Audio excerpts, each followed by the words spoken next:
Nah, hari ini kalau teman-teman lihat materi hari ini, by the way hari ini 2A ya, nggak ada tugas, nggak ada kuis. Kuisnya nanti di 2B kayaknya ya, 2A nggak ada. Jadi hari ini santai di 2A. Kalau teman-teman lihat materi hari ini, atau melihat perkembangan materi dari 1A dan 1B, lalu dilanjutkan dengan materi hari ini, itu semua itu masih berhubungan dengan konsep database. Dan semuanya itu memperkuatkan konsep database-nya teman-teman gitu ya. Kita belum mulai desain, belum mulai buat ERD yang lengkap dan lain sebagainya. Tapi cuma mau benerin konsep atau menyamakan lah lebih tepatnya, menyamakan konsep database-nya teman-teman gitu ya kalau kita bahas di sini. Nah, ini sebenarnya apa yang disampaikan hari ini itu kurang lebih sudah pernah disinggung di week 1A dan 1B. Cuma mungkin hari ini kalau apa ditambahkan informasi sedikit, tapi sebenarnya sudah pernah disinggung. Nah, kalau teman-teman lihat kayak gini ya, di sebenarnya nyatanya itu banyak sekali data model gitu ya. Apa yang teman-teman lihat 3 di sini ada chance, ada Crowdfoot sama ORM atau objek relasi, itu model yang sering digunakan aja, maksudnya yang umum digunakan seperti itu. Tapi apakah ada data model lain? Banyak kayak gitu ya. Jadi seperti itu. Nah, ini contoh yang pertama, sample chain ini adalah model yang konvensional sebenarnya. Jadi kenapa ini disebut sebagai model konvensional? Karena gampangannya ini kita bisa langsung gambar gitu ya, bahkan di kertas biasa kita langsung gambar. Nah ini contohnya chain itu seperti ini, kita langsung create gambar. Ini yang dulu kayak gitu. Nah apakah ini bisa didigitalkan? Bisa, tapi cuma dalam bentuk desainnya aja. Digitalnya nanti pakai Visio atau pakai flow diagram yang lain untuk menggambarkan.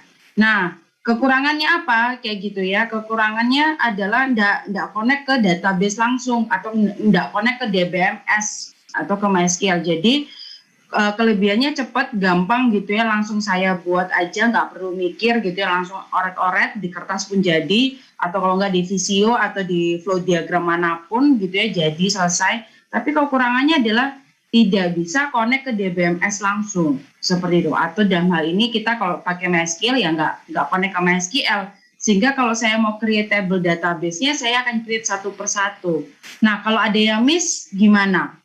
Nah kalau ada relasi yang miss di antar tabelnya gimana? Nah itu yang jadi masalah di sini ketika menggunakan CHAN. Ini yang kalau bisa dibilang dalam tanda petik cara konvensional.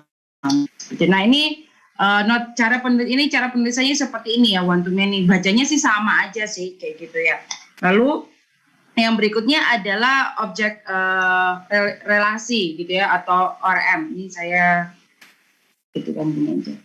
Nah, yang berikutnya adalah ORM kayak gitu ya atau object relation mapping seperti itu. Nah, ini code-nya atau notasi yang dipakai itu adalah seperti ini. Nah, kalau di ORM ini konsepnya tuh sama kayak OOP, agree dan compo kalau masih ingat. Jadi satu masuk di mana gitu ya. Jadi kita memastikan kelas ini atau entities ini akan masuk di entity mana seperti itu. Jadi miliknya entity mana. Nah, kepemilikan ownership gitu kan.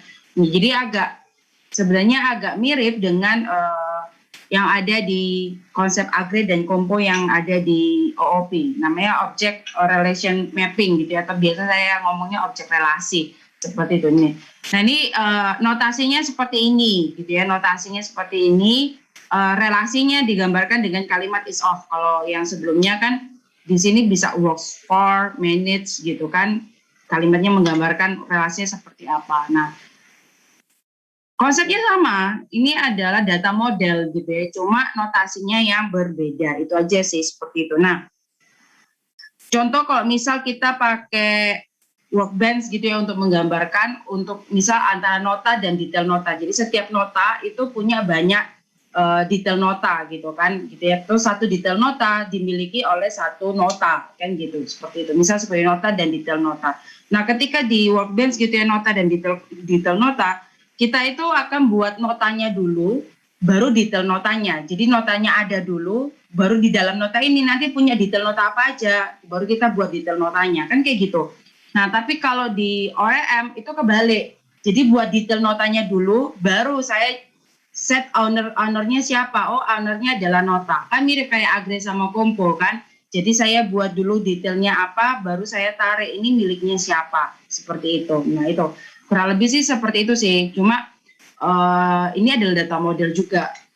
Nah ini adalah data model yang mungkin kita pakai kan di ERD yang kita pakai di Workbench. Dalam hal ini software yang kita gunakan adalah Workbench. Nah SQL Workbench-nya ini sampel crossfoot seperti itu. Nah cara bacanya sama lah ya, gitu ya, student atau course dan kelas nih ya, one to many seperti itu ya. Jadi satu course dimiliki oleh banyak kelas, satu kelas akan memiliki harusnya banyak course ya, seperti itu ya.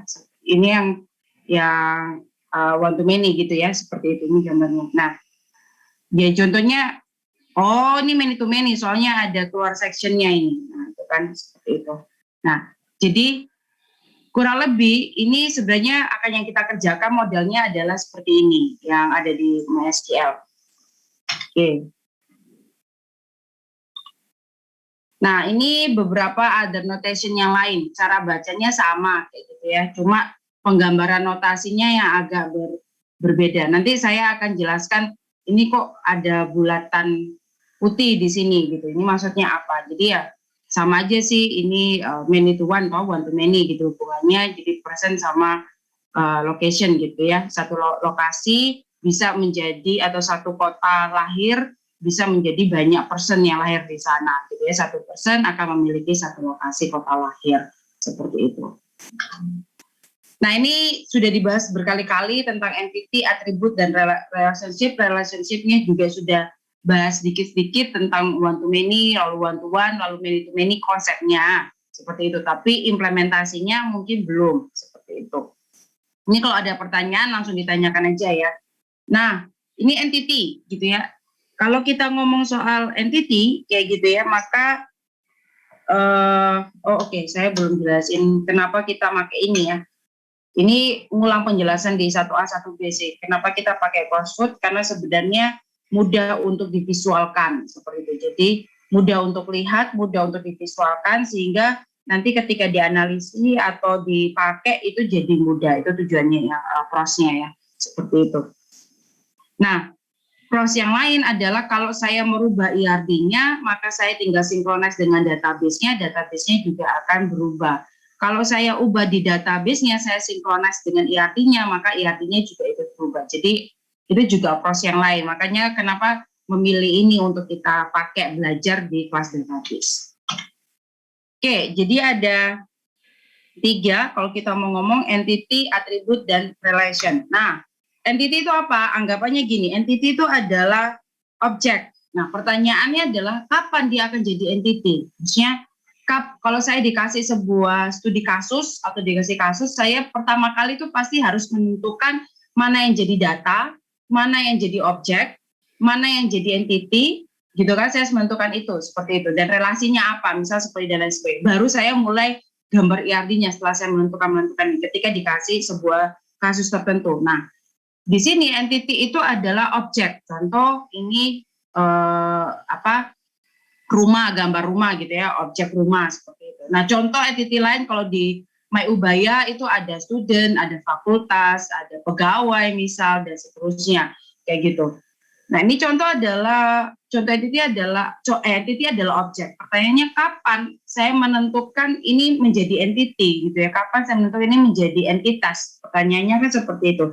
Nah, kapannya itu kita itu akan melihat gini, melihat datanya. Jadi contoh datanya tuh kayak apa? Nah, ketika data-datanya ini berpengaruh pada sistem gitu ya, semakin banyak data-datanya berpengaruh pada sistem, data pada objek tersebut, maka mungkin ini layak untuk jadi entity. Tapi perlu diperhatikan, sangat-sangat perlu diperhatikan gitu ya, bahwa objek yang dimaksud dengan objek itu tidak harus berupa fisik. Kalau masih ingat di pertemuan 1B, saya bahas tentang hubungan person sama phone, gitu ya, kita melirik dari 2 kacamata. Ketika person sama phone ini adalah ketika konsep person sama phone ini adalah berupa konsep, lalu person sama phone ini berupa fisik. Jadi kepemilikan phone itu fisik, lalu kepemilikan phone itu konsep. Kalau masih ingat di 1B yang kemarin, ketika kepemilikan phone itu adalah fisik, maka relasinya apa? One to many, many to many, one to one. Person dan phone.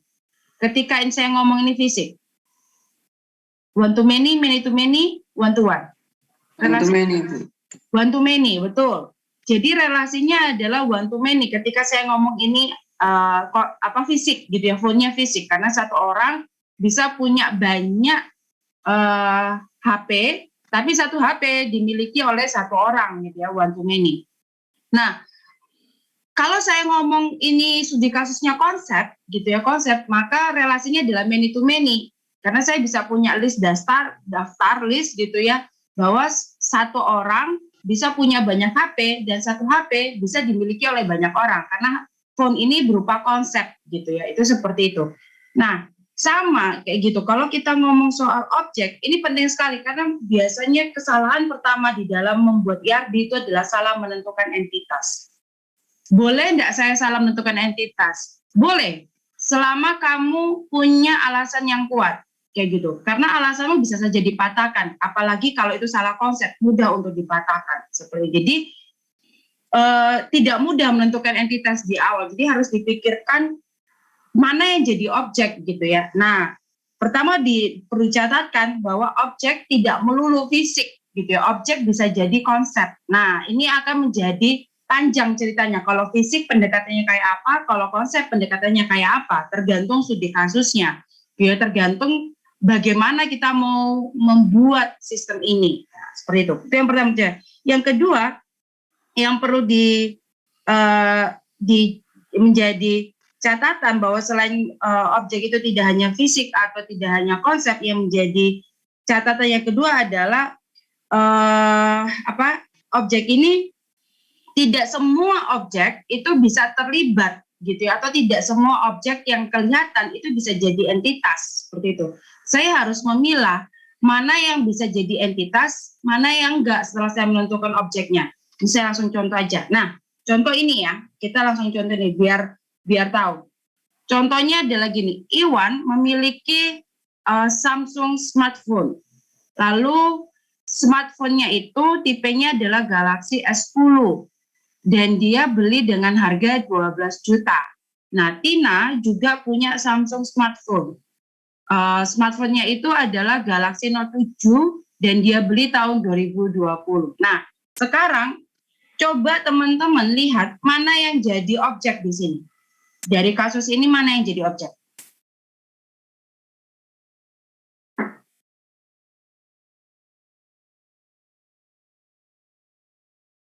Mana aja yang jadi objek?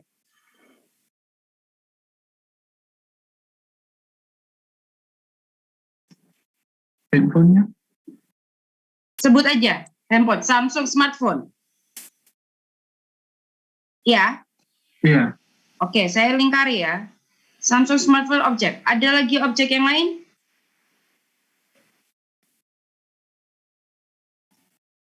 Iwan sama Tina. Oke. Saya pakai warna merah tetap ya. Ini objeknya. Iwan dan Tina. Ini juga adalah objek. Mana Tina? Ada lagi yang lain?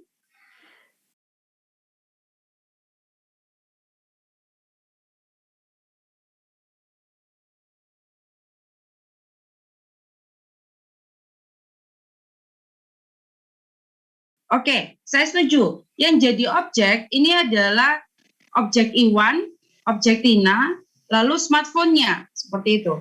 Nah, ini gini ya.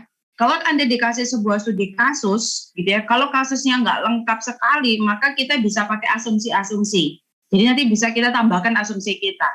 Kalau saya hanya baca literat dari kasus ini, bagi saya HP-nya cuma satu. Jenis HP-nya cuma satu, Samsung dan Samsung ini. Seperti itu. HP-nya cuma satu, Samsung dan Samsung.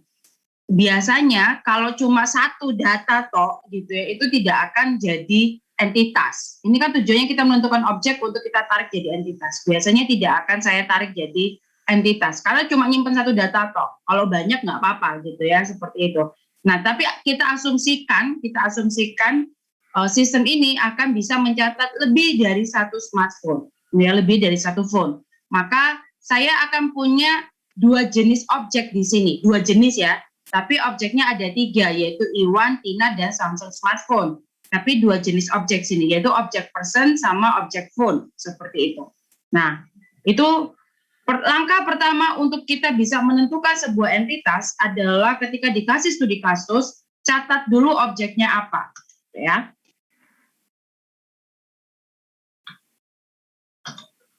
Nah, jadi kalau misal dari sini saya tarik, maka yang menjadi objek itu, yang menjadi entitas adalah person yang nanti isinya adalah Iwan dan Tina.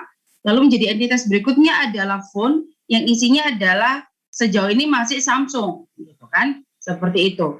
Sejauh ini brandnya itu masih Samsung. Nah, kalau mau nambah lagi ya ditambah lagi. Intinya seperti itu. Oke. Nah, itu contoh yang pertama gitu ya tentang person dan phone. Nah, sekarang contoh yang lain, ada 33 provinsi di Indonesia. Contohnya adalah Bali, East Java, Central Java. Setiap provinsi itu punya karakteristik, punya luas area, lalu punya populasi, gitu ya. Berapa jumlah populasi di provinsi tersebut. Nah, setiap provinsi punya banyak kota. Setiap kota gitu ya tidak unik gitu. Jadi contohnya misal kota Mojokerto, ada kota Mojokerto di provinsi Jawa Timur, tapi ternyata juga ada kota Mojokerto di Jawa Barat. Nah, jadi nama kota itu tidak unik, jadi bisa terjadi perulangan di beda provinsi.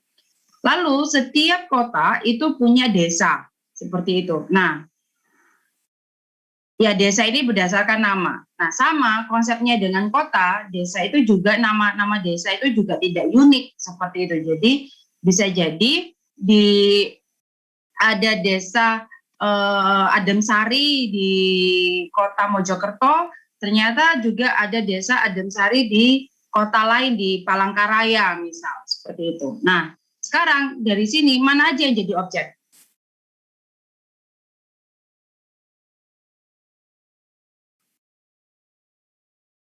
Mana aja yang jadi objek?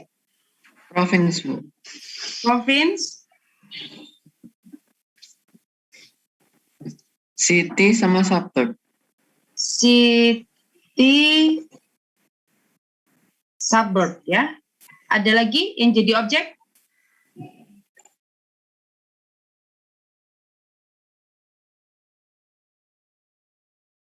Ada lagi? Pendapat lain?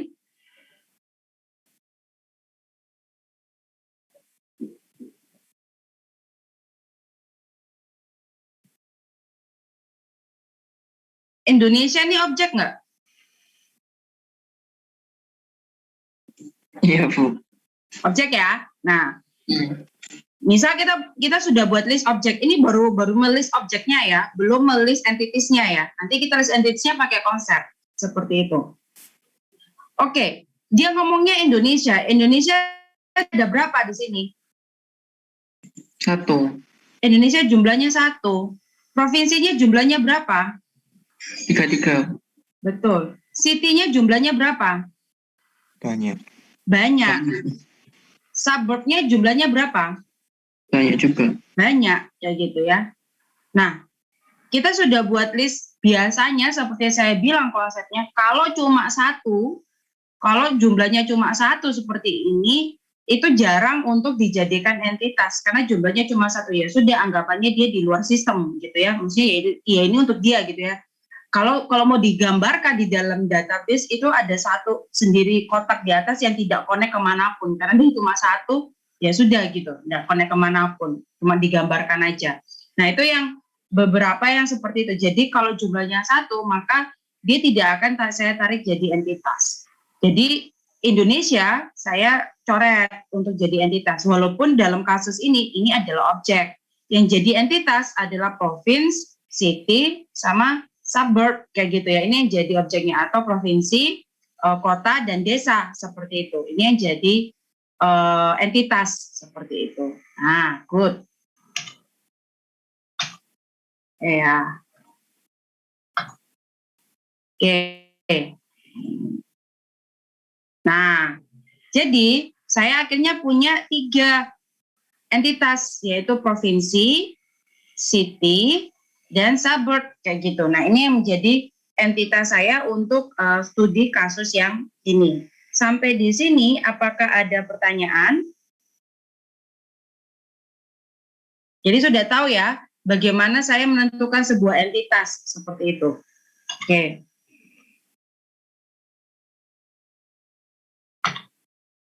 Ya. Nah, sekarang atribut. Nah, bedakan biasanya kesalahan dari kita semua itu adalah salah menentukan mana yang data, mana yang atribut, seperti itu. Atribut itu adalah nama kolom, ingat ya, nama kolom. Nah, kolom di dalam data itu yang row-nya gitu ya. Jadi atau record kayak gitu. Nah, jadi kalau saya buat atribut dan saya masukkan entry record atau entry data, maka setiap kolom ini ada isinya.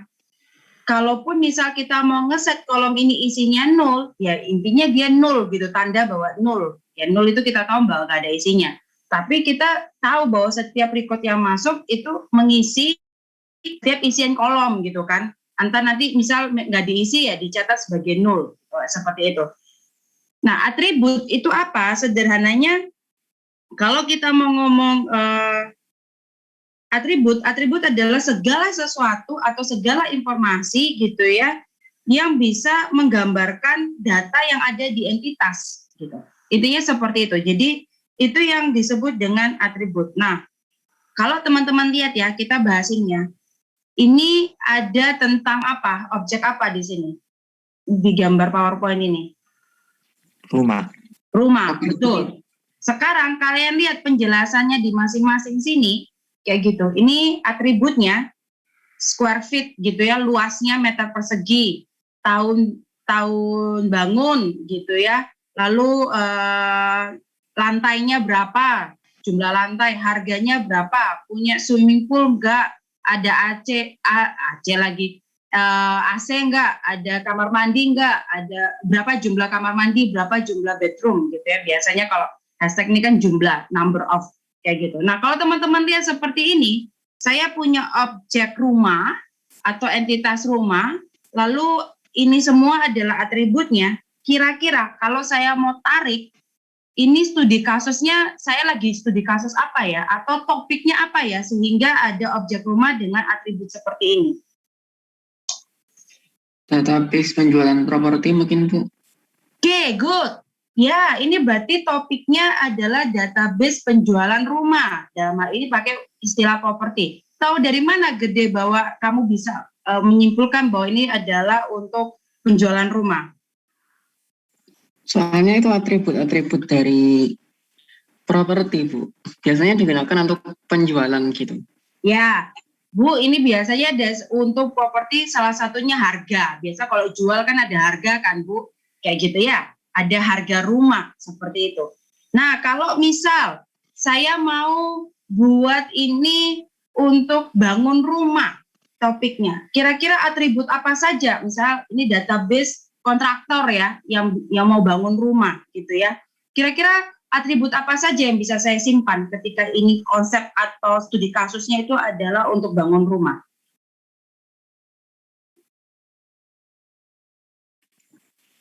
Luas tanah mungkin Bu, harga tanah per meter. Luas tanah, apalagi? Harga tanah per meter. Harga tanah per meter, apalagi? Jumlah fondasi. Oke, kita ngomong soal jenis beton yang dipakai untuk fondasi. Apalagi? Kita akan ngomong soal keramik yang dipakai. Kita akan ngomong soal besaran kolom yang akan dibangun. Gitu kan ya? Itu kan seperti itu. Ada yang bisa menyimpulkan dari penjelasan saya ini? Kira-kira saya mau bawa kemana ranah ini di atribut? Ada yang bisa menyimpulkan?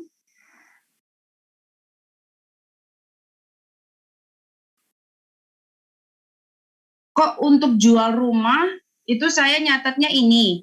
Tapi kalau untuk bangun rumah, saya nyatatnya beda atributnya. Kalau misal untuk di phonebook kita, gitu ya, phonebook misalnya di HP kita, ada rumah. Kira-kira apa yang kita catat rumah di phonebook kita? Alamat rumah, gang, jalan, kota, kode pos, itu ya. Itu yang kita catat ya, atributnya ya, rumah di phone book. Nah, ini 3 studi kasus yang berbeda, tapi objeknya sama, objek rumah gitu. Cuma kalau jualan untuk jual rumah ini yang saya catat. Kalau untuk bangun rumah, saya akan catat betonnya, saya akan catat keramiknya, saya akan catat kolomnya, saya akan macam-macam gitu ya yang saya catat. Kalau di phone book, saya akan catat gangnya, kode pos, kota, provinsi, apalagi gitu ya, itu yang di rumah, alamat utamanya seperti itu yang rumah di phone book. Ini 3 studi kasus yang berbeda tapi atributnya beda-beda. Kesimpulannya apa? Tergantung peruntukan Bu dan keperluan informasinya apa. Betul, jadi kita menentukan atribut itu tergantung pada apa yang kita butuhkan, seperti itu. Nah, ini kembali lagi ke 1A. Informasi apa yang saya anggap penting sehingga itu dinyatakan sebagai informasi. Nah, jadi kalau begitu Bu, saya mendesain entitas sudah. Sekarang saya mendesain atributnya, berarti berdasarkan apa? Ya berdasarkan seberapa banyak yang kamu mau simpan di dalam sistemmu dan apa yang mau kamu simpan gitu ya. Tujuannya apa? Berarti informasi tentang rumah atau atribut tentang rumah itu banyak. Tapi tidak perlu kita simpan semua. Kita akan memilah atribut mana yang akan kita simpan sesuai dengan peruntukannya. Nah, seperti itu. Bisa jadi atribut yang kita simpan tidak sesuai atau tidak berguna di sistem kita. Nah, itu juga salah, hati-hati. Jadi, setiap atribut yang kamu simpan itu harus berguna. Contoh sederhana, misal ketika register gitu ya di person atau user register, di salah satu atribut di user adalah menyimpan email. Jadi nama, email. Saya biasanya akan nanya, email di sini fungsinya apa? Nggak ada fungsi apa-apa, Bu. Cuma nyimpen aja. Loh, kamu nggak pakai email di sini untuk konfirmasi akun? Kamu nggak pakai email? Enggak, Bu. Dijawab gitu. Kamu nggak pakai email ini misal untuk memberikan notifikasi? Enggak juga. Kamu nggak pakai email ini untuk bisa sistem mengirimkan pesan ke email? Enggak juga. Nah, terus email fungsinya apa? Nggak ada, Bu. Nah, terus kenapa kamu jadikan atribut? Ya, karena semua orang menjadikan itu atribut. Di user ada email. Nah, itu salah apa benar?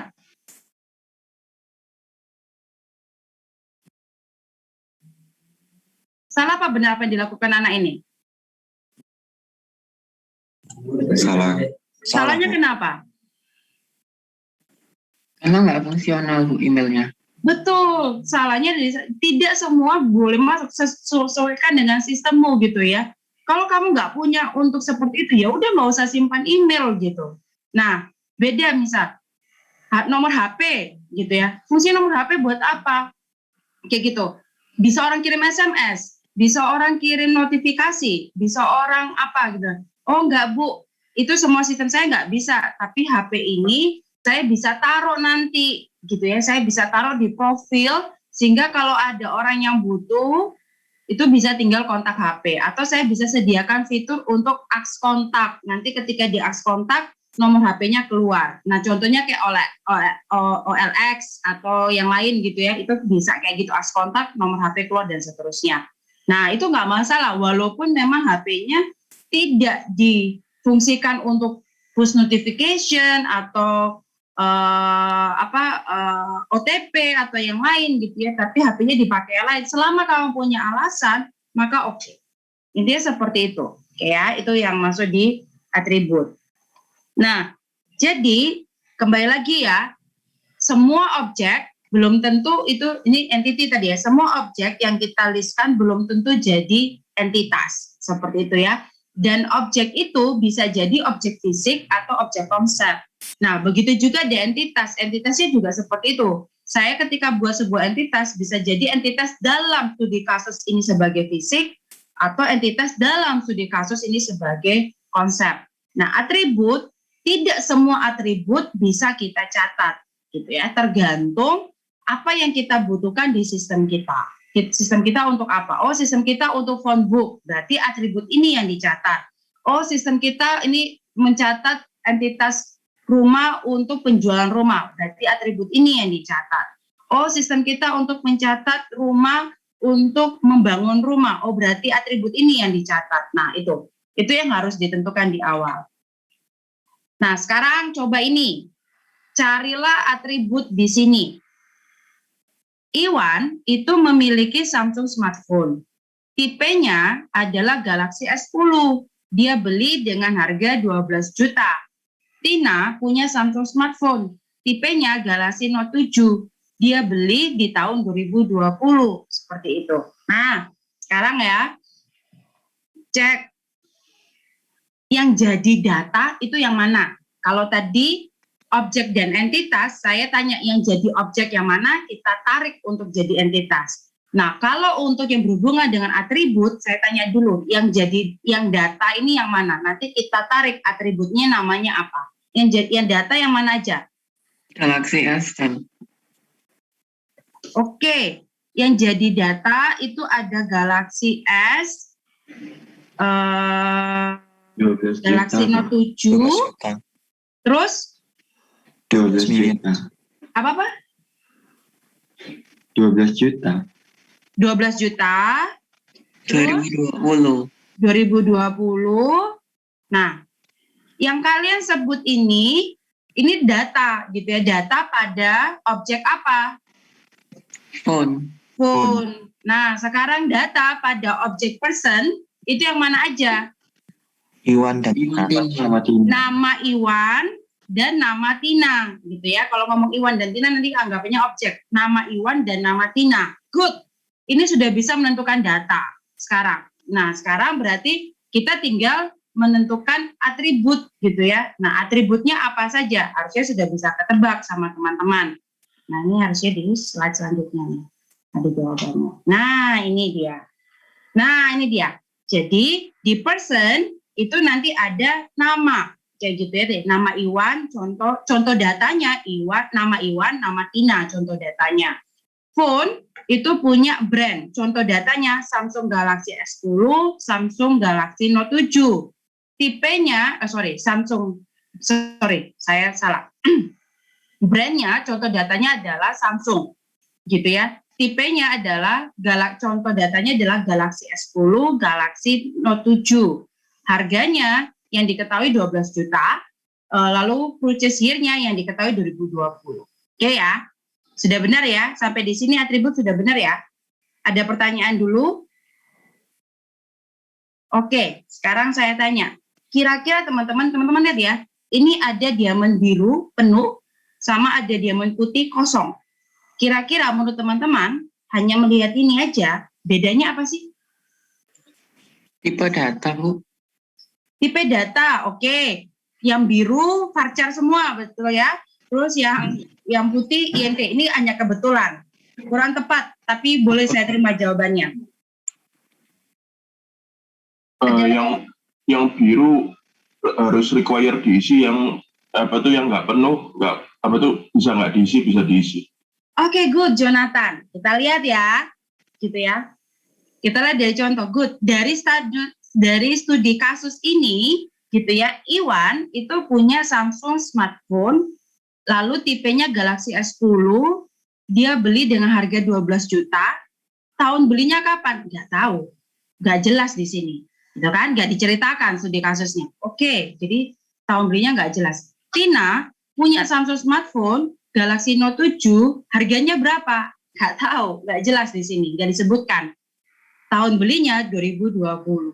Maka ketika dia tanda kosong seperti ini berarti kita mengizinkan boleh 0 data, gitu ya, boleh tidak ada data di sini. Kita mengizinkan seperti itu. Contoh, Iwan nanti akan memasukkan brand Samsung tipe Galaxy S10, datanya 0. Lalu harganya 12 juta. Tina akan masukkan Samsung tipe Galaxy Note 7, harganya 0, tahunnya 2020. Gitu ya. Seperti itu. Itu yang terlihat di sini. Jadi yang penuh biru ini itu adalah yang tidak boleh 0, jadi harus diisi datanya. Sedangkan yang putih seperti ini itu boleh 0, kayak gitu ya, atau boleh tidak diisi datanya. Nah, sekarang saya mau tanya, kejadian di dunia nyata itu sebaiknya dihindari untuk mengizinkan sebuah atribut gitu ya itu null. Ada yang bisa nebak enggak alasannya kenapa? Kita diskusi dulu. Ada yang bisa nebak enggak alasannya kenapa? Biasanya itu kita selalu minta untuk menghindari data itu null. Kita menghindari data itu null. Jadi data null itu sebaiknya dihindari. Gitu. Ada yang bisa nebak enggak?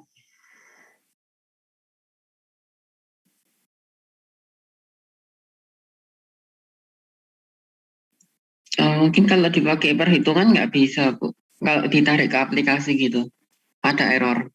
Oke, kalau teraplikasi ada error, perhitungan nggak bisa. Ada lagi yang lain? Jonathan mungkin tadi, atau Dustin? Saya mau dengar suara-suara yang lain, selalu kayak Hans, Gede Dharma, gitu ya. Yang lain? Ada yang bisa nebak enggak? Kenapa data nol itu dihindari?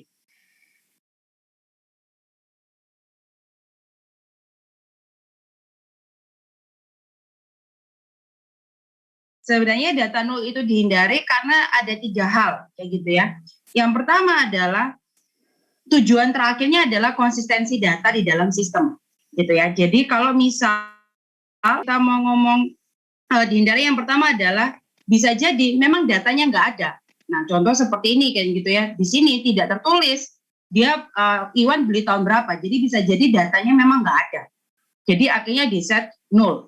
Atau yang kedua, kalau kita lihat kita datanya belum tahu isinya apa gitu ya. Jadi harusnya ada, tapi kita belum tahu isinya apa. Nah, akhirnya di set 0 kayak gitu. Atau yang ketiga adalah nggak jelas datanya kayak gitu. Karena kita yang ngisi itu nggak tahu ini datanya ada nggak ya gitu ya, di mana ya kayak gitu, nggak jelas. Nah, karena data nol itu bisa berarti 3 seperti ini, maka jadinya inkonsistensi di dalam pencatatanmu kayak gitu. Nah, makanya itu biasanya kita menghindari data nol gitu ya. Sebaiknya data nol itu sangat-sangat dihindari sebisa mungkin. Kecuali kalau memang nggak bisa, ya sudah dengan alasan. Nah, beberapa metode cara untuk menghindari data nol adalah kita buat default value. Seperti itu. Jadi kalau misalnya user nggak milih atau nggak isi, default value-nya apa? Sehingga nanti ketika saya dapat laporannya, kayak gitu saya langsung paham, oh ini default value-nya ini. Seperti itu. Itu cara paling sederhana untuk mengkamuflase data nol. Sampai sini ada pertanyaan dulu. Oke, nah sekarang karena nama ini tidak unik, maka ini primary key ya, harusnya sudah tahu ya, primary key itu untuk mengidentifikasi setiap entitas gitu ya, jadi identifikasi utama setiap entitas. Nah, karena nama nggak unik, maka ya saya butuh ID, saya kasih nama person ID gitu ya. Jadi karena namanya nggak unik, saya butuh ID untuk person. Di phone mana yang unik di sini? Ada yang unik di sini? Nggak ada. Brand nggak unik, type nggak unik, price nggak unik, posisi yang nggak unik. Artinya juga sama, ada phone ID di sini. Oke.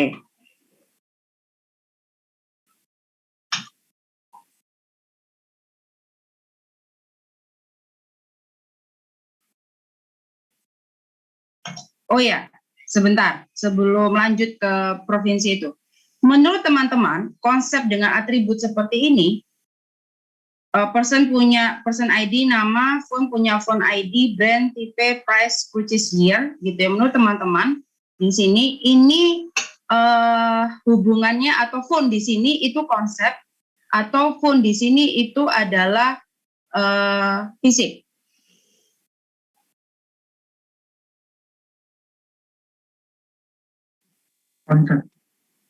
Konsep karena apa?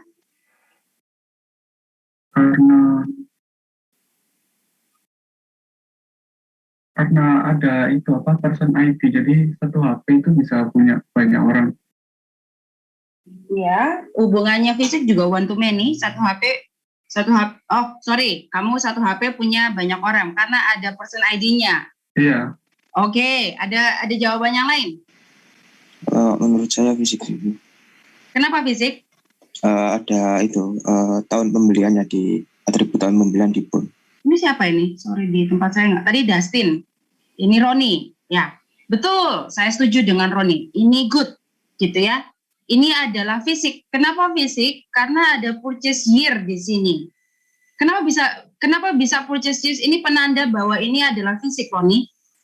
Kalau saya masukkan datanya kayak apa, Roni? Kenapa purchase year ini sebagai penanda fisik?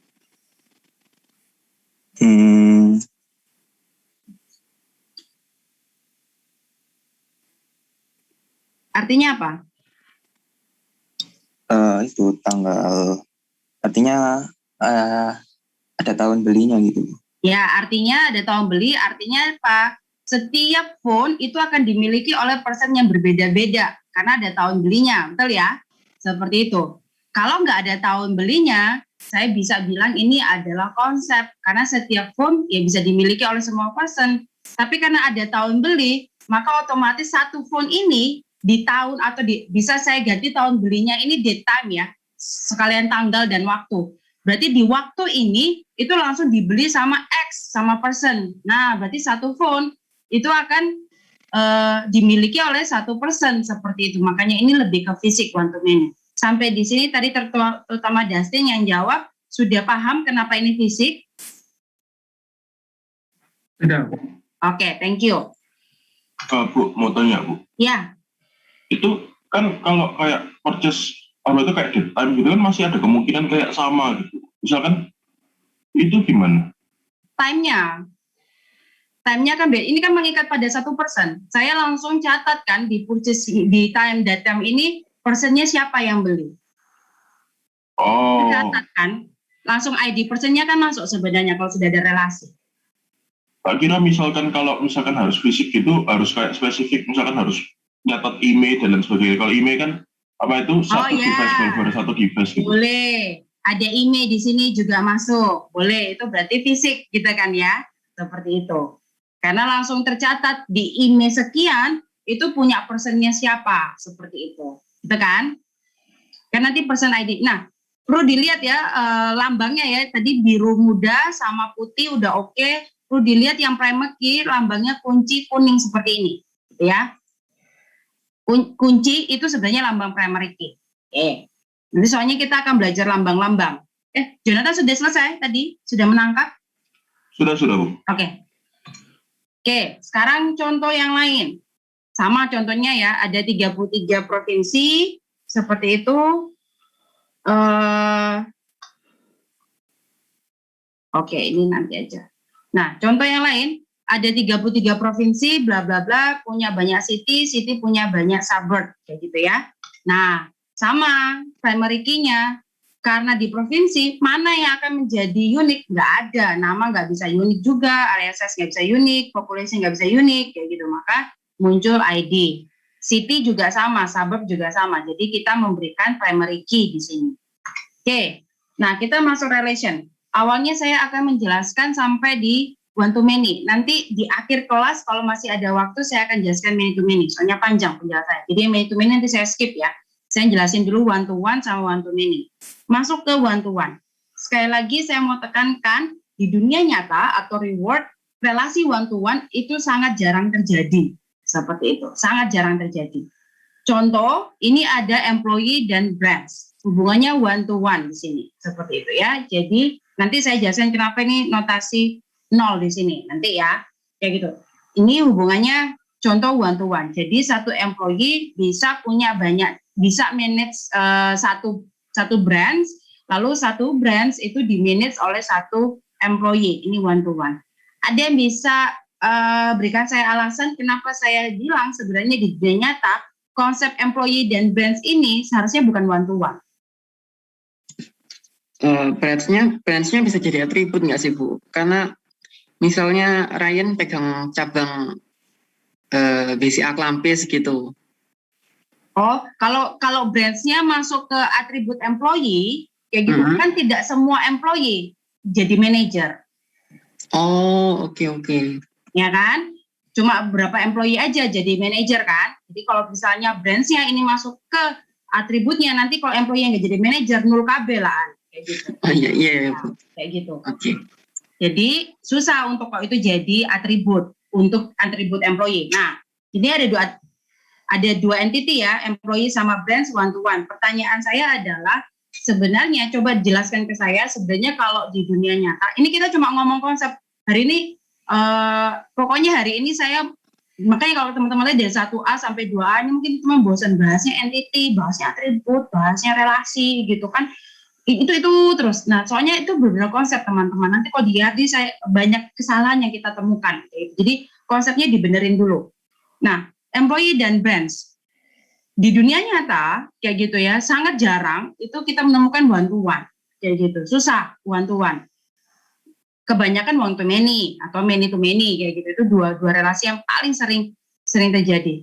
Nah, tapi ini di PowerPoint ini contohnya one to one. Satu employee akan manage satu cabang dan satu cabang akan di-manage oleh satu employee. Nah, kenapa saya bilang sebenarnya konsep ini atau relasi ini itu pasti tidak mungkin terjadi antara employee dan branch.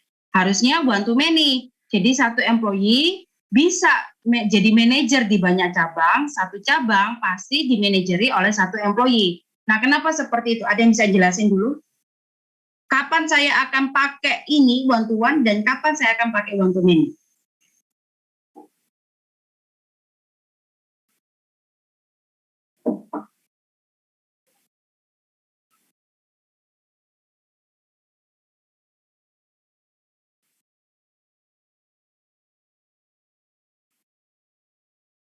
Halo? Apapun. Kalau yang, notasi merah muda ini artinya apa? Diamond merah muda. Ini artinya apa? Nggak boleh sama Bu. Bukan? Oh, data dari tabel sebelahnya. Foreign key. Nah, jadi karena sudah ada relasi, maka akan terjadi foreign key kan? Seperti itu ya, ID employee. Jadi merah muda ini disebut sebagai foreign key. Oke. Jadi sudah tahu diamond biru, diamond putih, diamond merah muda, lalu gambar kunci primary key, gitu ya. Nah, one to one di sini itu terjadi kalau hanya pada satu waktu. Jadi di satu waktu satu employee itu bisa manajer satu branch. Tapi konsepnya di dunia nyata, gitu kan, satu employee kan bisa pindah-pindah jadi manajernya. Gitu, misal ada employee A, dia jadi manajer di branch di cabang Klampis. Nanti tahun berikutnya employee A itu akan jadi manajer di cabang Mejoyo. Tahun berikutnya dia akan menjadi manajer di cabang Ngagel. Nah, jadinya kan one to many kayak gitu. Jadi satu employee itu bisa manajer banyak branch loh. Nah, tapi di sini one to one, kalau konsep one to one hanya pada satu waktu. Apa plus minusnya antara kalau misalnya one to one sama tadi one to many?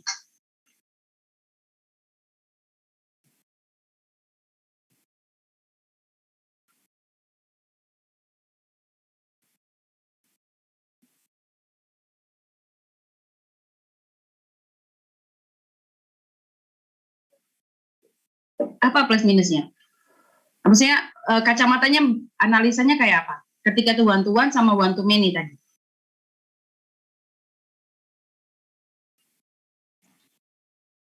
Yang one to many mungkin lebih fleksibel. Fleksibelnya di mana? Itu bisa, jadi ya bisa kayak nyakup semua dalam jangka panjang gitu, nggak cuma jangka pendek aja. Oke, saya catat jangka panjang. Ketika kita buat sistem, data yang tersimpan itu adalah sistemnya diharapkan lifetime. Walaupun ada development, yaitu urusan belakang, nanti di develop. Tapi sistem dibuat ini lifetime gitu ya, jadi jangka panjang, bukan jangka pendek. Misal kalau kamu one to one ya, pada tahun 2015 tercatat bahwa A itu jadi manajer di cabang 1 gitu ya. Nah, tahun 2011 gitu ya, atau tahun 2010. Tahun 2010 A itu jadi manajer di cabang C1.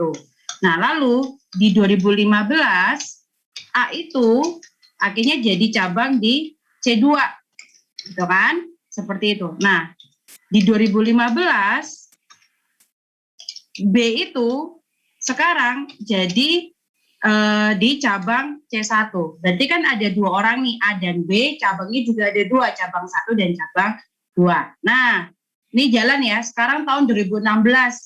Sistem mencatat konsepnya seperti ini. Tapi ketika dia hubungannya one to one, seperti itu, maka di sistemmu tuh akan mencatatnya seperti ini saja. 2 ini toh yang lagi current. Yang ini dicatat nggak? Enggak, karena one to one dia mencatatnya lagi current sekarang. Nah, sekarang tahun 2016. Di tahun 2016, saya pengen tahu siapa yang jadi saya buat nota gitu ya, atau surat jalan. Nah, surat jalan di cabang 1 tahun 2016 ya, saya buat surat jalan di cabang 1. Nah, siapa yang akan menandatangani surat jalan saya? Manajernya siapa? B gitu. Jadi B nanti yang menandatangani surat jalan saya karena dia manajernya di tahun 2016. Seperti itu. Nah, tiba-tiba ada audit datang gitu kan, mau nge-audit datang. Lalu setelah diaudit dari tahun-tahun yang lampau, 5 tahun terakhir, misal diaudit, ditemukan ada fraud pada tahun 2014 gitu. Pada tahun 2014 ada fraud cukup besar, ada korupsi di sana. Pokoknya ada fraud atau ada dana yang nggak bisa dipertanggungjawabkan di laporan audit itu. Di tahun 2014. Akhirnya ngomong siapa ini manajernya yang di C1 di tahun yang sekarang. Oh B, kayak gitu. Terus B ngomong, loh bukan saya saya tidak pernah di tahun 2014 itu, kayak gitu. Nah, apa buktinya? Kan harusnya si A yang bertanggung jawab di 2014, karena 2010 sampai 2014 atau awal 2015 itu masih A, lalu pindah ke B. Kan harusnya si A. Tapi sistemmu mencatatnya seperti ini. Berarti saya akan menghukum si B karena B pada sistem tercatat sebagai kepala cabang atau manajer. Itu kalau one to one seperti itu. Nah, kalaupun sekarang saya hanya punya 1 cabang, gitu ya, seperti itu lifestyle-nya bisa jadi berkembang cabangnya. Nah, ini yang bisa kita dari awal kalau misalnya sistem itu dibuat one to many, kan enak walaupun berkembang nanti jadi aman. Nah, ketika dia one to many, maka sistemmu akan mencatat di 2010 itu ada ini si A. Nah, ketika terjadi fraud seperti itu, ketika ini one to many kayak tadi, ketika terjadi fraud seperti itu, maka akan tahu siapa 2014 yang jadi kepala cabang di C1. Oh, dicek di sistem OA. Kayak gitu. Sampai sini paham ya? Kenapa misalnya jarang one to many? Seperti itu. Ada pertanyaan? Jarang one to one. Ada pertanyaan? Bu, berarti ini kayak ngasih kayak history gitu ya juga? Mencatat historinya. Betul, karena mencatat semua kan, setiap entry yang masuk data record kan tercatat, gitu kan ya, mengizinkan tercatat. Kalau one to one kan dia replace, langsung ganti gitu kan, jadi nggak bisa mencatat, saya nggak bisa lihat seperti itu. Oke, thank you Bu. Nah, ada contoh lain nggak yang one to one kira-kira di dunia nyata?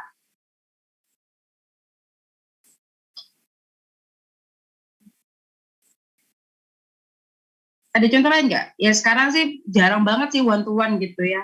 Saya sih susah banget menemukan contoh one to one. Katakanlah misal contoh lain, ini notepad saya kelihatan ya.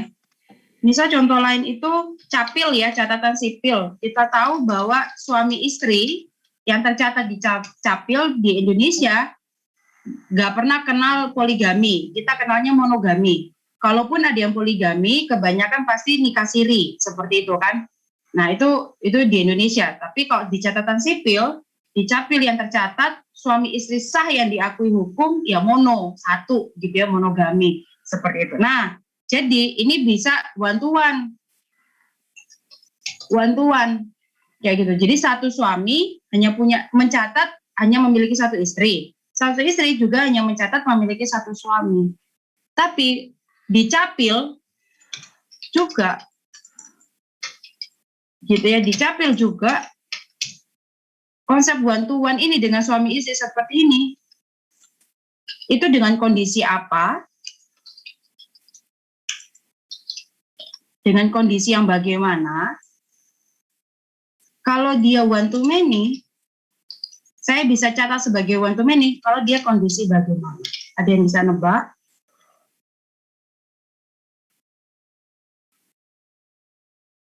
Capil itu catatan sipil ya, untuk mendaftarkan pernikahan, penceraian, dan lain sebagainya.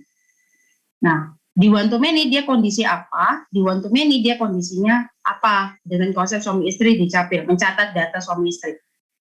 Ada yang bisa nebak?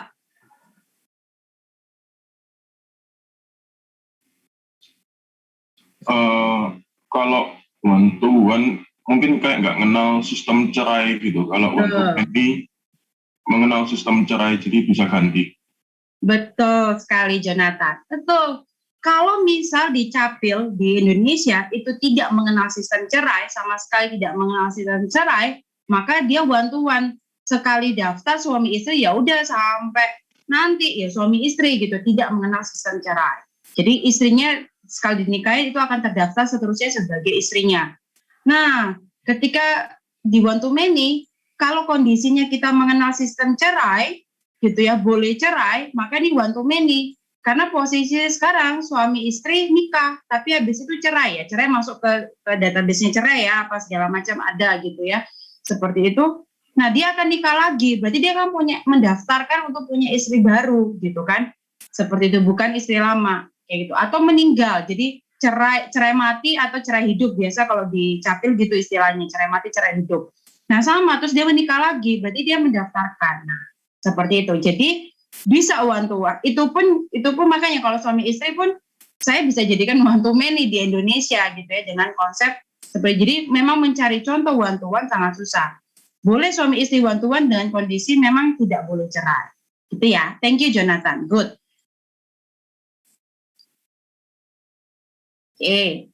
Ini one to one. Nah, ini one to many kayak gitu. Jadi satu artis, ini bacanya sama ya, satu artis bisa punya banyak karya atau lukisan atau whatever, karya seni, lalu satu karya seni itu bisa dibuat oleh satu artis gitu ya, seperti itu. Jadi ini cara bacanya.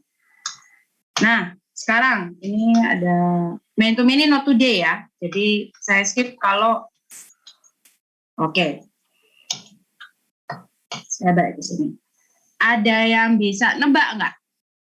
Notasi 0 bulat kayak gini itu artinya apa?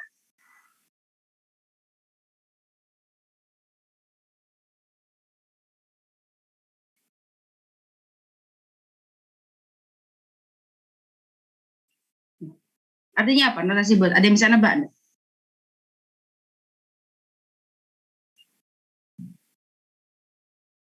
Kalau misal saya tulis gitu ya, ini saya tulis ini one ya, one. Biasa saya tulis ini nanti hubungannya dengan cardinality. Nanti di slide berikutnya cardinality. One to one. Yang ini adalah 0 to 1 gitu ya, seperti itu. Nah, jadi ini kan one to one, harusnya kan one. Nah, ketika ada notasi bulat putih seperti ini, itu adalah 0 to 1. Berarti cara bacanya yang sebenarnya adalah one employee bisa memanage 0 brand sampai 1 branch gitu. 1 branch itu wajib di-manage oleh 1 employee. Kalau 0 brand berarti boleh kan employee boleh nggak punya jadi manajer di brand kan kayak gitu. Sampai sini paham? Ini yang notasi yang bulat seperti ini. Nanti pas cardinality kita akan bahas lebih detail. Oke. Ini saya skip. Nah, contoh yang lainnya ya, ini to many, skip. Nah, nih. Oke. Iwan itu punya Samsung smartphone gitu ya. Tipenya adalah Galaxy S10. Lalu dia beli 12 juta dan seterusnya. Nah, ini yang tercatat gitu ya. Sekarang kita akan mendefinisikan relasinya apa gitu kan. one to many, one to one, atau apa, atau many to many, seperti itu. Nah, sekarang kalau bisa dilihat di sini, ini relasinya apa? One to many. Iya, betul. Ini relasinya one to many. Kalau misalnya tadi saya akan nulis cardinality-nya itu one to one di sini, lalu sini one to atau M, ya, biasanya seperti itu. Berarti satu person bisa punya satu phone atau lebih dari satu phone. Mengizinkan enggak? Kalau dia jadi bulat di sini berarti mengizinkan untuk 0 phone. Seperti itu. Nah, tapi dia nggak bulat di situ, jadi one to many. Defaultnya di workbench, cardinality-nya itu adalah one. Jadi mau one to many atau one to one. Jadi cardinality-nya itu mulai dari 1, nggak 0 defaultnya. Seperti itu, atau nggak 0. Jadi satu person bisa punya banyak phone, satu phone dimiliki oleh satu person. Seperti itu. Nah, ini contoh yang lain, gitu ya. Relasinya bagaimana? Seperti itu. Nah, ini contoh yang lain. Relasinya adalah satu provinsi bisa memiliki banyak city, nanti satu city bisa memiliki banyak provinsi. Oke, sebelum sampai di sini, saya coba buka SMPP saya. Dan saya buka workbench saya.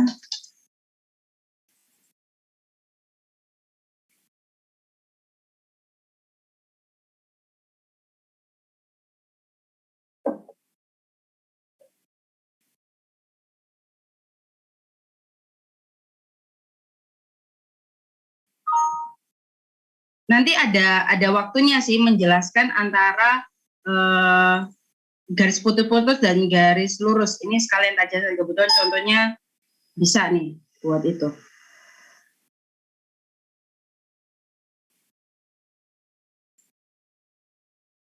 Nah, ini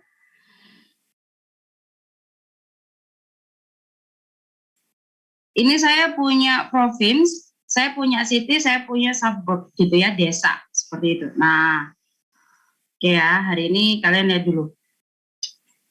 Biasanya pada umumnya kalau belum kita semua pakai garis putus-putus. Jadi contohnya yang benar itu seperti di PowerPoint ini. Semua garis putus-putus, one to many ke city, city one to many ke suburb, kayak gitu ya. Jadi garis putus-putus. Nah, nanti di sini saya coba jelaskan kalau misalnya pakai garis lurus yang nggak putus-putus. Jadi one to many seperti biasa dari city ke province. Nah, jadi one to many kan. Kalian lihat ketika jadi one to many maka terbentuk foreign key. Gitu ya, foreign key di city. Kalau saya pakai one to many yang putus-putus, yang lurus. Nah, ini. Jadi pilih salah satu aja ya, jangan dua seperti ini ya, salah satu. Nah, kalian lihat apa yang terjadi ketika saya ada garis lurus seperti ini. Ada kunci warna merah. Kunci itu artinya primary key, warna merahnya itu artinya juga foreign key. Jadi dia jadi foreign key yang primary key, gitu. Foreign key yang primary key. Nah, itu yang terjadi ketika dia garis lurus seperti ini. Oke ya, ini saya hapus. Saya delete. Saya pakai garis lurus dulu, biar tahu bedanya. Lalu, saya coba buat suburb ke city. Oke. Nah, saya buat suburb ke city. Nah, ketika saya buat suburb ke city, gitu ya, konsepnya adalah, ini ada dua kunci di sini. Lihat, ada kuncinya city, ada kuncinya province.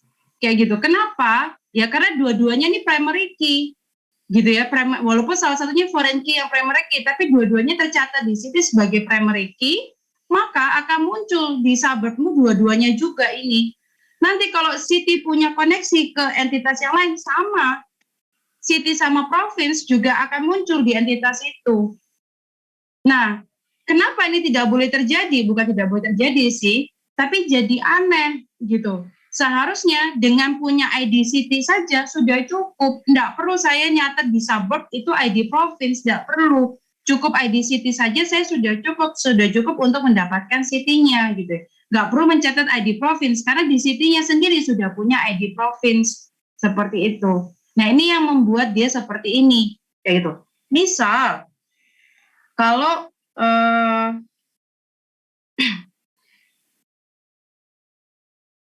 kalau ini yang lurus ya, kalau misal saya jadikan dia putus-putus di sini. Nah, kayak gini ya, dia jadi putus-putus kayak gitu lurus lalu dia putus-putus. Sama kayak gitu ya. Terlihat ini dua-duanya tercatat. Sama kayak tadi, jika ini lurus semua, dua-duanya tercatat kayak gitu ya. Itu yang membuat jadi bingung. Bukan bingung sih, jadi aneh karena seharusnya suburb nggak perlu nyata province, cukup city aja karena dia punya relasinya ke city. Seperti itu. City sendiri punya relasi ke province, sudah nyatat punyanya province. Sampai sini paham dulu ya ini ya. Untuk kenapa kita sebisa mungkin kalau misalnya yang kasus umum-umum itu kita pakai garis putus-putus kayak gitu. Nanti kapan pakai garis lurus itu nanti ada waktunya, ya kita bisa bahas di sana. Masalah yang berikutnya adalah kalau saya salah menentukan urutan. Ini saya hapus dulu.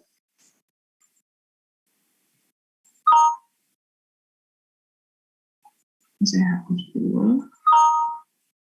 Nah, maksudnya saya menentukan urutan. Jadi saya itu buat dulu hubungan antara suburb dan city, baru city ke province, gitu ya. Jadi misal saya buat hubungan suburb ke city. Nah, sorry, itu karena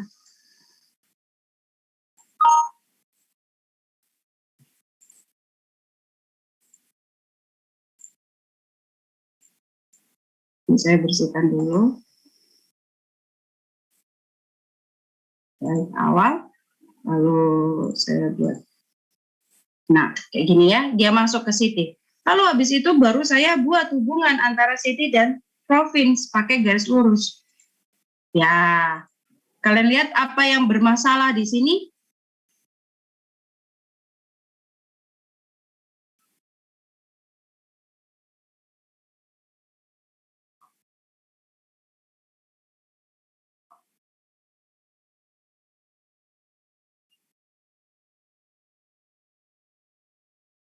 Kalian lihat apa yang bermasalah di sini yang melanggar konsep? Ketika saya buat salah urutan, jadi saya hubungi suburb city dulu, baru city ke province. Tercatat di city, tercatat 2 primary key. Walaupun satunya foreign key yang primary key, tercatat ID city sama ID province. Konsepnya adalah ketika saya membuat hubungan, seluruh primary key harus tercatat di suburb. Nah, kalau seperti ini, provinsinya tidak tercatat di suburb. Nah, ini melanggar konsep. Masalahnya apa nanti ke belakang? Kayak gitu. Kalau saya mau coding atau saya mau query nanti, nah itu jadi masalah karena ini adalah primary key yang province di sini untuk city. Nah, itulah alasannya kenapa untuk kasus-kasus umum gitu ya kita itu tidak menggunakan garis lurus-lurus dulu kayak gitu, pakai garis putus-putus semua. Tuh, sampai sini ada pertanyaan dulu. Bu, biasanya yang garis lurus digunakan kalau apa ya? Nanti kita ada kelasnya sendiri. Maksudnya ini Oke, Bu. ada pertemuannya sendiri biar lengkap ya, jangan setengah-setengah gitu ya. Nah, pokoknya ini saya mau menjelaskan konsepnya dulu kenapa ini semua putus-putus, gitu ya. Secara umum, kayak gitu, secara umum kita itu seringnya pakai yang putus-putus seperti itu. Oke. Nah, sekarang contoh yang lain relasinya movie dan actor. Relasi apa ini? One to one to many to many. One to many. Apa? One to many. One to many. Ada lagi konsep yang lain? Saya catat aja. Semua sepakat one to many? Many to many. Many to many. Ada lagi yang lain? One to many to many. Oke, yang one to many gimana bacanya? Satu movie diperankan beberapa aktor, sementara beberapa aktor itu main di satu movie yang sama. Bacanya satu aktor toh. Satu movie diperankan berapa aktor, satu aktor bermain di satu movie. Oh iya itu Bu Betul. maksudnya. Kan gitu ya? Yang Nah. many to many. Many to many tadi, Roni, kalau nggak salah. Oh, saya Bu. Bukan, siapa? Ak- Oh, Jon- ya, Jonathan. Sorry, Jonathan. Many to many, gimana Jonathan? satu movie bisa diperankan banyak aktor, satu aktor bisa main banyak movie. Betul, ya. Kayak Tom Cruise gitu kan, gitu ya. Tom Cruise bisa punya banyak list movie kan. Dia nggak hanya main di satu movie aja. Gitu. Jadi, movie dan aktor relasinya adalah many to many. Karena satu movie diperankan oleh banyak aktor, satu aktor bisa bermain di banyak movie. You and your laptop, relasinya apa? One to many. One to many, ada lagi yang lain?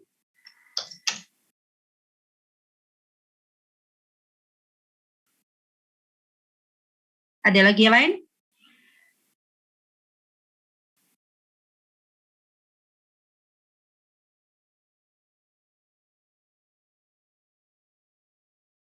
Ada lagi yang lain? You and your laptop. One to one. One to one. Sebentar, nanti alasannya nanti ya. Saya catat dulu jawabannya. Ada lagi yang lain?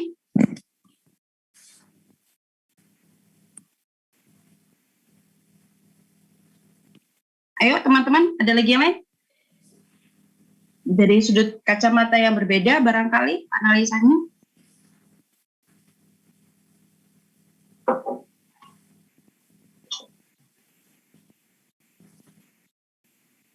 You and your laptop itu kasusnya sama sebenarnya kayak person dan phone. Tergantung ini fisik atau konsep, betul ya? Ya. Kalau kita ngomong you and your laptop itu secara fisik, maka one to many, gitu kan? Kalau kita mau ngomong laptop you and your laptop ini adalah secara konsep, maka apa hubungannya? Many to many. Many to many, kayak gitu. Kalau secara konsep. Nah, sekarang tapi saya mau tanya di ruangan ini atau di kita sekarang ini, adakah yang punya laptop lebih dari satu? Kalau dia secara fisik, ini secara fisik ya, ada yang punya laptop lebih dari satu? Saya Bu. Oke, ada. Berapa? 2? Iya. Ada 2 laptop. Ada lagi yang lain? Oke, cuma gede aja kayak gitu. Nah, karena jarang banget gitu ya, jarang banget, maka bisa juga kan secara fisik one-to-one kan. Jadi satu orang punya satu laptop, kan bisa juga seperti itu. Apa yang menyebabkan kalau secara fisik dia jadi one to many di zaman yang sekarang? Yang menyebabkan adalah kita buat sistem itu lifetime. Kembali lagi kayak Jonathan tadi ngomong, jangka panjang gitu ya sistemnya. Seperti itu. Bisa jadi kan saya mau beli laptop baru nanti kapan-kapan, walaupun sekarang saya cuma punya satu atau kebanyakan dari kita punya satu. Tapi bisa jadi kan nanti saya mau beli laptop, atau bisa jadi kan saya mau upgrade laptop atau apa dan lain sebagainya. Nah, makanya itu sebenarnya kalau saya mau ngomong bantuan itu bisa di kasus you and your laptop, karena kebanyakan mungkin kita hanya punya satu laptop. Tapi kalau kita mau ngomong jangka panjang waktu dan lifetime-nya, maka lebih cocok one to many kalau secara fisik. Jadi, apakah yang kedua ini apa? Tergantung ngomongnya apa. Kalau dia ngomongnya fisik, one to many. Kalau dia ngomongnya konsep, maka many to many. You and your friend. Many to many Bu. Many to many. Ada lagi?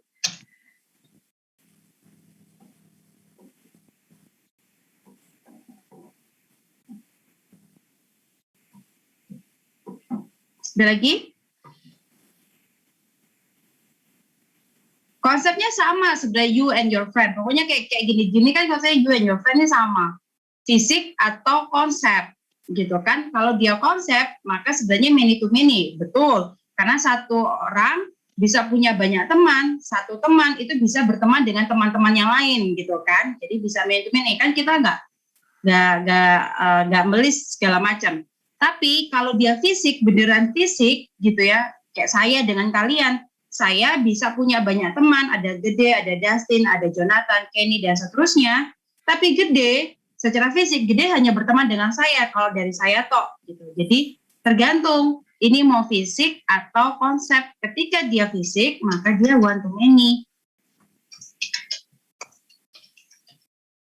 Kalau dia konsep, saya setuju dengan Gede, dia many to many. Seperti itu. Karena kan teman Gede bisa punya banyak teman yang lain gitu kan, ngambil dari entitas teman, tinggal diambil. Oh, Gede nanti teman sama Maya, sama Kenny, sama Dustin gitu ya. Maya nanti berteman juga dengan Dustin, dengan Jonathan, dengan Kenny, misal seperti itu. Oke. Sampai sini paham dulu, ada pertanyaan? Oke, saya lanjut. Nah, ini beberapa catatan gitu ya, catatan. Nah, entity itu adalah tipe objek. Jadi, bagaimana saya bisa menentukan sebuah objek? Cari dulu objek apa dari kasus ini. Di list dulu objeknya apa. Nah, kita tahu, catatan aja, kalau misal objeknya jumlahnya hanya satu, jumlahnya kayak Indonesia tadi, 33 provinsi di Indonesia. Indonesia itu objek, betul, objek. Tapi jumlahnya berapa? Satu. Kalau jumlahnya hanya satu, biasanya tidak jadi entity. Seperti itu. Nah, itu yang perlu catatan. Nah, setiap objek itu punya properties. Anggapannya gitu ya di OOP ya, properties ya. Pokoknya yang menjelaskan atau mendeskripsikan tentang objek. Nah, setiap entity itu minimal punya satu atribut. Minimal punya satu atribut. Ya, seperti itu. Ini beberapa catatan. Nah, tentang perbedaan antara entity atribut gitu ya, seperti itu. Nah, jadi contoh ya, contoh dari atribut. Nah, ini its entity must have more than one instance gitu ya. If there no instance, it's likely there is no entity. Jadi kalau misal cuma Indonesia jangan jadi entity, kecuali dia provinsi jumlahnya 33, ya udah jadi entity. Ya seperti itu. Nah, atribut itu contohnya nama. Gitu ya, datanya nama Jimmy, nama Daniel, nama Lilian dari atribut. Male dan female itu bukan atribut, ini adalah datanya, gitu ya, kayak gitu. Atau tapi nama atributnya apa? Gender. Nah, sekarang kita lihat exercise berikutnya. Ini kalian belum pernah ke lab, gitu ya, belum pernah ke labnya teknik informatika di Ubaya.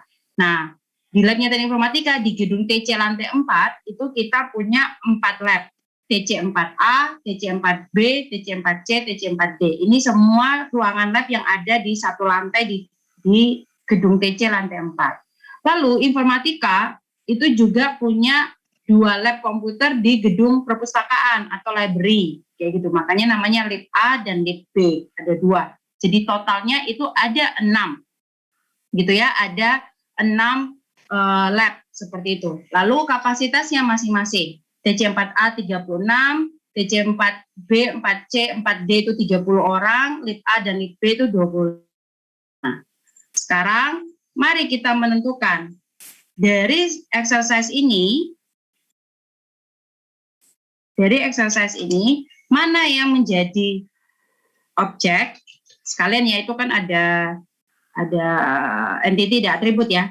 Mana yang jadi objek, nanti mana yang jadi entity, mana yang jadi data, mana yang nanti jadi atribut. Nah, atribut saya Indonesia aja ya. Nah, oke. Ada yang mau menjawab, bantu jawab, saya catat. Yang jadi objek yang mana?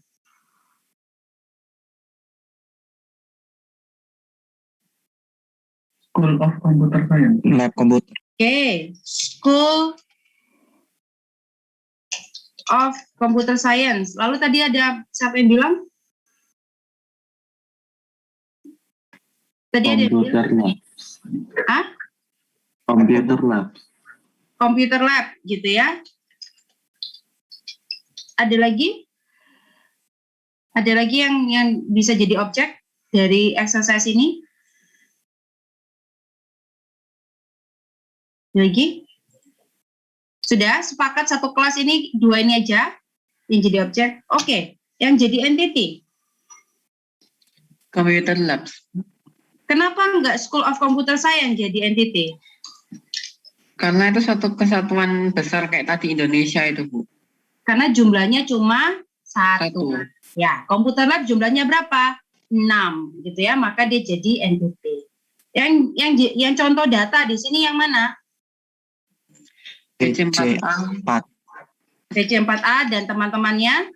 Lalu Ya. apa lagi? Lip. Ya, lip 25, 30. 25, 30. Itu contoh data. Yang jadi atributnya Nama ruangan. Nama. nama lab. Saya pakai nama lab gitu aja ya. Lalu Kapasitas. kapasitas. Good, gitu ya. Nah, yang kita perlukan sebenarnya nanti di IRD itu datanya nggak usah. Ini kan contoh data gitu ya. Lalu objeknya nggak usah. Nah, yang kita perlukan itu adalah mencatat entity-nya, lalu di entity ini punya atribut apa aja. Butuh ID nggak? Butuh, karena nama lab dan kapasitas nggak bisa jadi unik. Maka saya bisa tambahkan ID lab di sini. Seperti itu. Sampai sini oke? Ya. Nah, ini contoh yang salah. Kenapa salah? Datanya jadi atribut itu. Good. TC4A, 4B, C, D, purpose A, purpose B ini harusnya adalah data tapi dijadikan atribut. Ya, kayak gitu.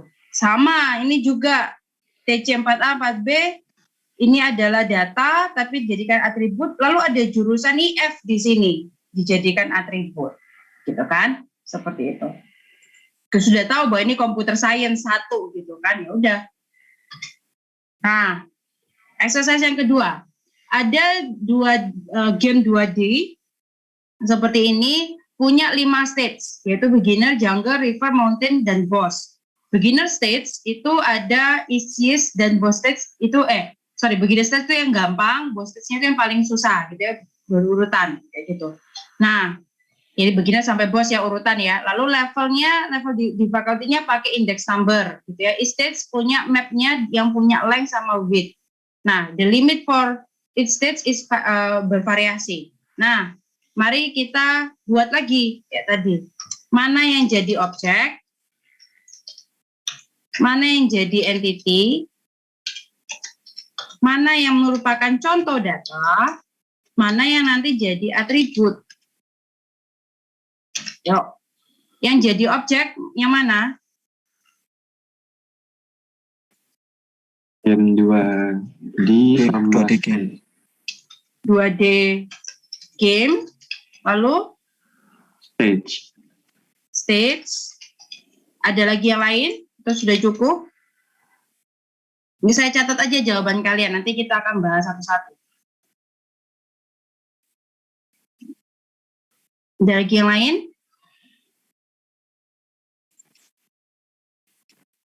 Jadi objek ya, level, difficulties. Ada lagi?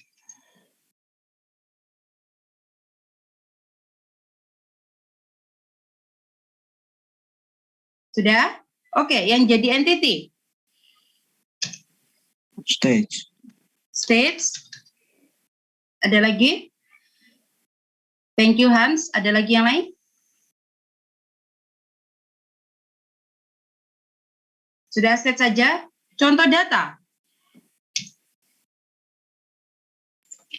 Beginner dan kawan-kawan. River, mountain. Beginner dan kawan-kawan. Lalu? Ada lagi yang contoh data? Sisanya nggak kelihatan, Bu. Atribut. Karena kamu cuma mencatat entity-nya cuma stage, maka saya tulis stage titik 2. Atributnya apa aja?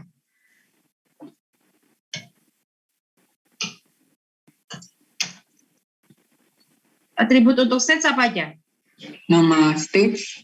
Nama lab. Stage, lalu Length sama width-nya. length, width, Waktu. Time. time, ya. Nah, Inggris kan, ya campur-campur di Inggris Indonesia ini. Oke. Nah, udah ya, kalian jawabnya seperti ini. Sekali lagi, bagi saya, exercise ini masih kurang lengkap. Gitu ya. Boleh pakai asumsi? Boleh. Nanti kalau misalnya kalian dapat project, atau studi kasus lainnya, lalu bagi kalian ini kurang lengkap, boleh diasumsikan. Nah, asumsi-asumsi itu yang perlu ditulis dan dikonfirmasi ke pemilik sistem. Ini maksudnya gini ya asumsinya ya, kayak gitu. Nah, kalau misal, karena apa? Karena di soal ini tuh banyak yang belum dijelaskan secara detail gitu ya. Jadi bisa punya banyak asumsi, maka saya yakin jawabannya juga bisa macam-macam untuk menentukan objek, entity, data, dan atribut, tergantung dari asumsi orang masing-masing seperti itu. Kalau hanya mau lihat dari soal ini aja, fokusnya ke soal ini aja, tanpa melihat asumsi apapun yang lain, maka sebenarnya hanya punya satu entitas, yaitu states. Nanti states itu punya nama states, punya length sama width ya dari map, gitu ya. Atau saya bisa ganti length width-nya itu map. Lalu punya time tadi, gitu ya. Lalu punya level di facultiesnya yang kalian lupa, karena levelnya berupa index number, gitu ya. Lalu punya level. Nah, seperti ini.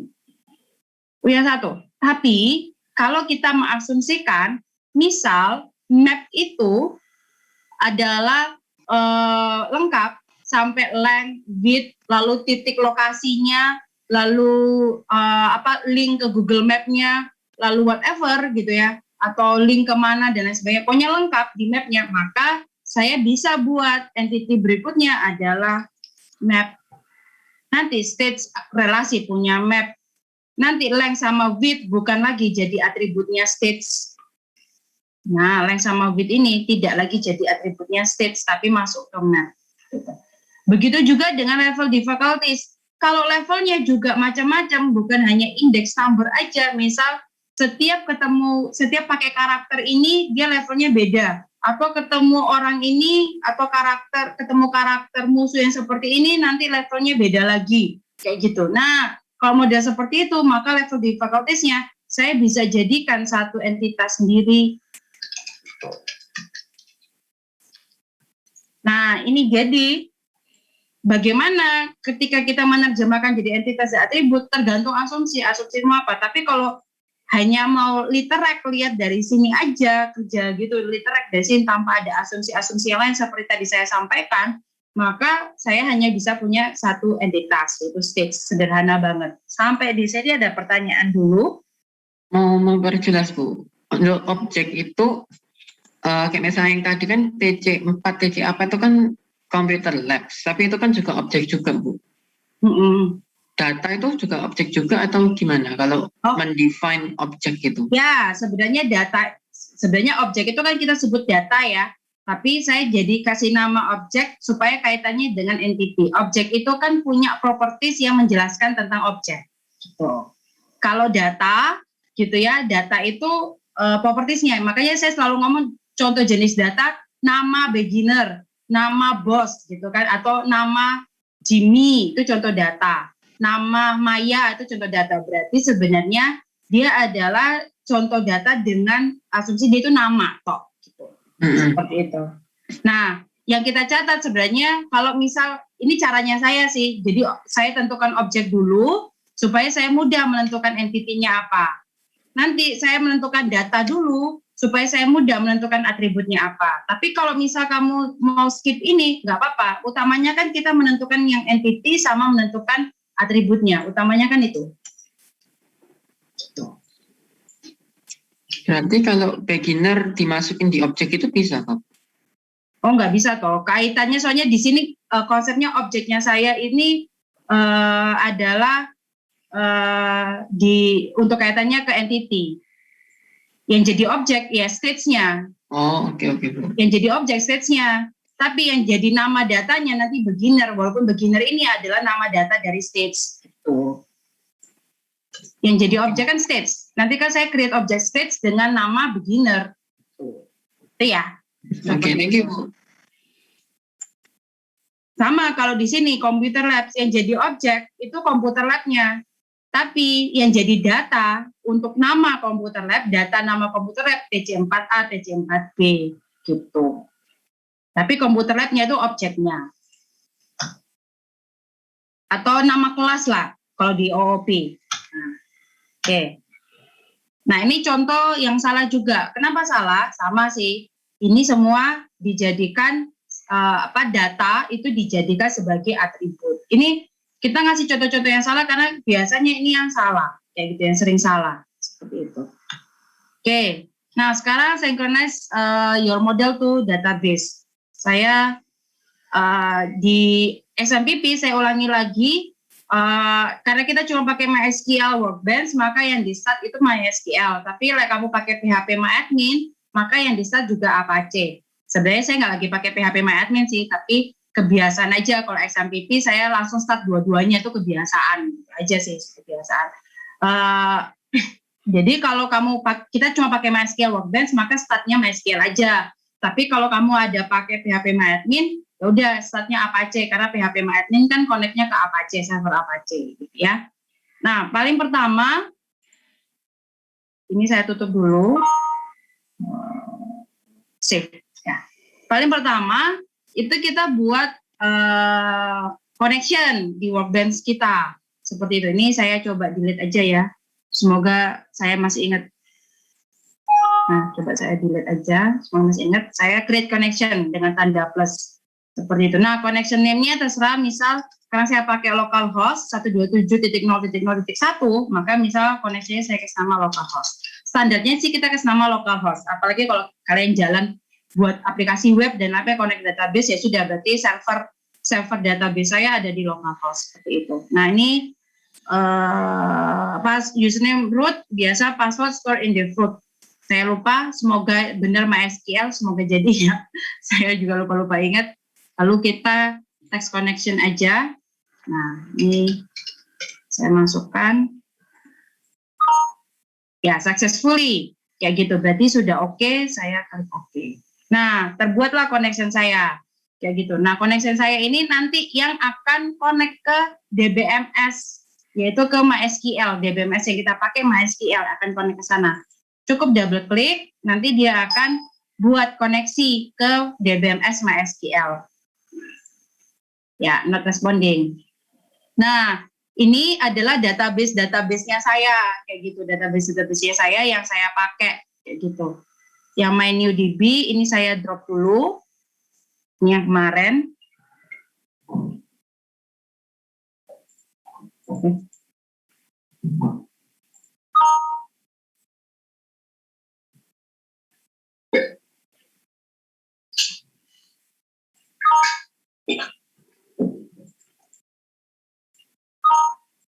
Oke, saya drop dulu. Nah, ini database yang saya punya, kayak gitu ya. Nah, sekarang kita, saya buka punya saya tadi. Kalau teman-teman tadi nanti bisa buat new file gitu ya, yang tadi. Sorry, open ya. Ini saya sudah buat ya, kemarin province. Teman-teman bisa file new model, terus tambahkan add diagram. Ini saya sudah ada add diagram saya. Nah, ini saya bisa di mana ya? Nah, saya bisa buat ini new model saya punya satu ERD, yaitu ERD province tadi. Nah, ini saya bisa ganti. Oh, saya enggak mau nyimpen di database MyDB, gitu kan? Ini kan defaultnya kan. Nah, saya bisa ganti. Saya misalnya ganti ke database country misal ya, kayak gitu, terserah deh ganti apa, seperti itu. Nah, nanti dia akan tersimpannya di database country, bukan MyID, seperti itu. Nah, ini saya buka. Nah, teman-teman bisa lihat ini jalan jadi.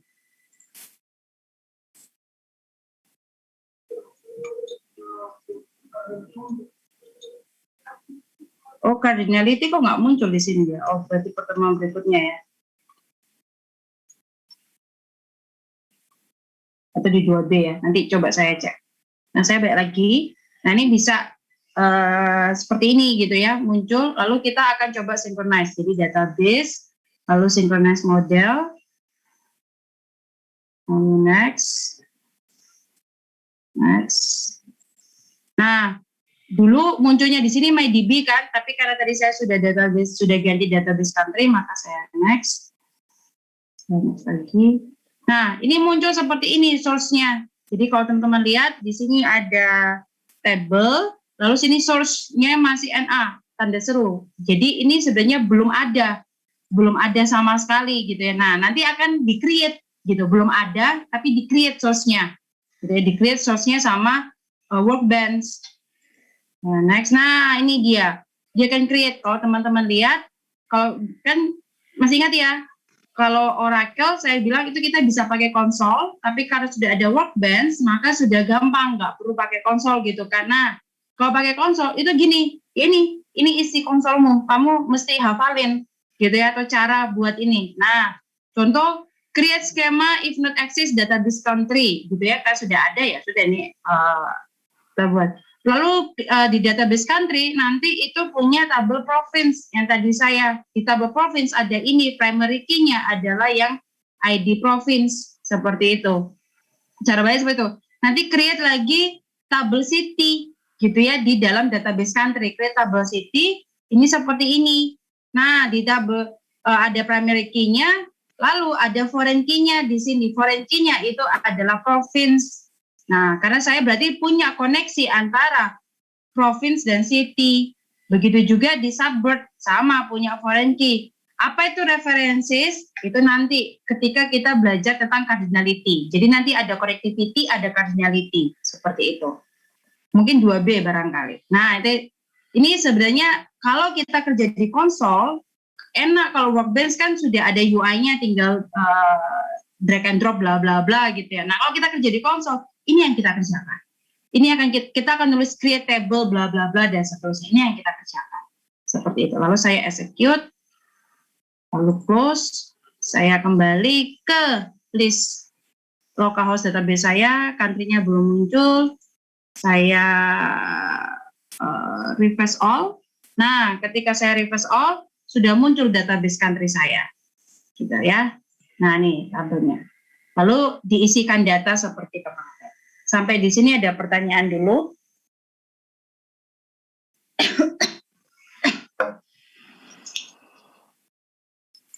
Isi Bu, mau tanya soal workbench itu kemarin ada kayak warning, connection warning localhost, incompatible or non-standard server version or connection protocol detected. Itu nggak masalah Pak? Boleh kamu kopaskan errornya atau screen capture errornya? Biar saya cari tahu. Oke. Tapi waktu kamu mengabaikan atau ignore, jalan. Jalan sih Bu, cuman di atasnya itu yang kalau di punya Bu Maya kan localhost ya. Ini ada kayak warning not supported gitu juga sih. Coba saya stop share, terakhir boleh kamu share ya. Oke. Masih ya? di save Bu. Sudah, saya sudah beri izin. Oke. Soalnya juga ada yang masalah juga sih Bu. Ada teman yang gini juga. Sebentar, incompatible NASA server version. Oh, ini antara XMPP-mu nih kayaknya. Nggak update ya Bu ya? Antara nggak update atau nggak cocok dengan workbench-nya. Jadi versi XMPP, tebakan saya itu sih. Terus coba next aja, continue, dia akan jadi apa?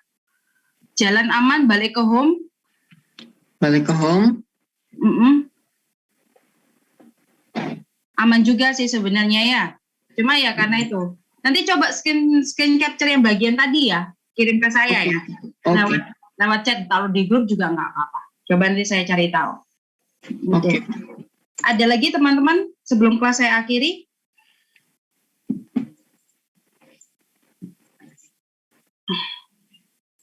Oke, kalau nggak ada lagi, maka kelas saya akhiri sampai di sini. Pertemuan 2A itu nggak ada tugas, nggak ada kuis. Pertemuan 2B kita lanjutkan IRD nomor 2.